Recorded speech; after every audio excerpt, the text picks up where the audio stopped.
Hi hello friends, welcome to my new vlog. Please support ಮಾಡಿ, ನನ್ನ channel subscribe ಮಾಡಿ.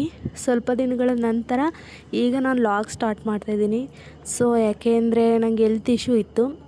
So ನಿಮ್ಮ ಬೆಂಬಲ ಇದೇ ಥರ ಇರಲಿ ಅಂತ ನಾನು ಯಾವಾಗಲೂ ಕೇಳ್ಕೊತೀನಿ. ಪ್ಲೀಸ್ ನನ್ನ ಚಾನಲ್ ಸಬ್ಸ್ಕ್ರೈಬ್ ಮಾಡಿ. ಇವತ್ತು ಸ್ಪೆಷಲ್ ಅಂದರೆ ಚಿಕನ್ ಸಾಂಬಾರು, ನೆಕ್ಸ್ಟು ಕಬಾಬ್ ಮಾಡೋಣ ಅಂತ ಪ್ಲ್ಯಾನ್ ಇತ್ತು. ಸೊ ಹಂಗಾಗಿ ಚಿಕನ್ ತಂದು ಕಬಾಬ್ ಮಾಡ್ತಾಯಿದ್ದೀವಿ.